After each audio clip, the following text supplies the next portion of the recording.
The valley, people in the valley, people in the valley, people in the valley, people. Hi, I'm Becky. And I'm Jan. And we are People in the Valley. Yeah.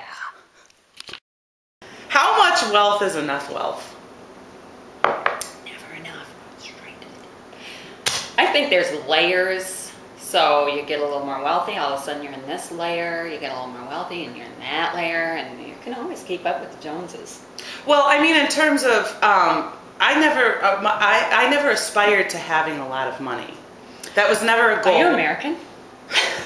I wanted, not that I didn't want money, but when I took jobs, I took things that I thought were, yeah, that's why we're doing this. Had certain purpose. I feel that I'm serving a purpose. Are we making you happy? Well, you know, I like to have fun, so I'll just go for, oh, that sounds fun, and then I'll get in there and I'll get into it, and you know, then it could be work. At that point, it could be work, but yeah, I have to feel inspired and be drawn to it. I don't know. I've never really. Well, my first job, I worked at a sub shop, so I made sub sandwiches.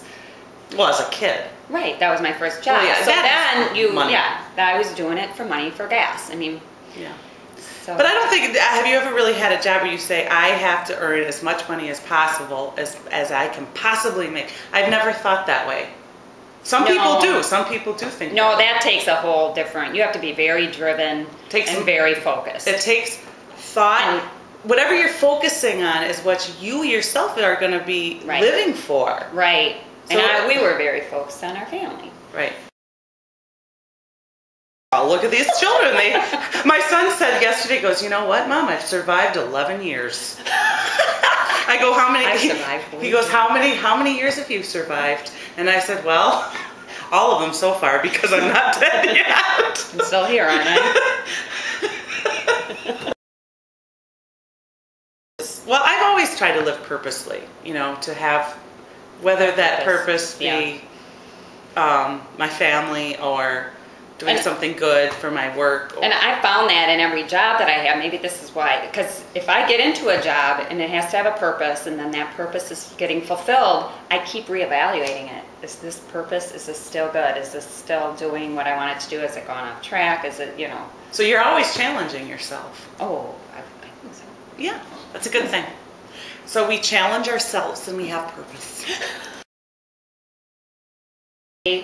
That she had a pacemaker, and she had to hook it up to her phone line so that they could get the readings at the hospital an hour and a half away. Wow. And so she didn't have to go. She just hooked up her heart to her phone line. How amazing is that?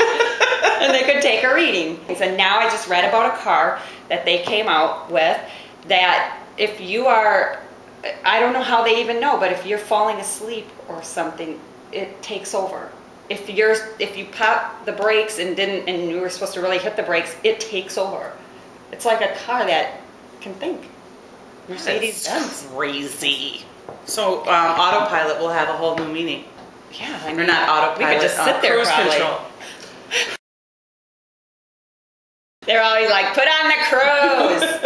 But I feel like I'm cheating driving when I don't understand why the constant braking. I don't brake. I just put on the gas, and then you can't just find going a fast. No, I guess I can't. My foot just wants to go like this. Just find a level, and it stays at like 55. I have a friend who did that all through Spain when we were traveling around Spain for our honeymoon, and he did a lot of the Maybe he was slow enough to look at things. I lost a lot of weight on that trip. Hey, look at there's no, it's not. Hey, there's a cat. No, it's not there. We are people in the valley.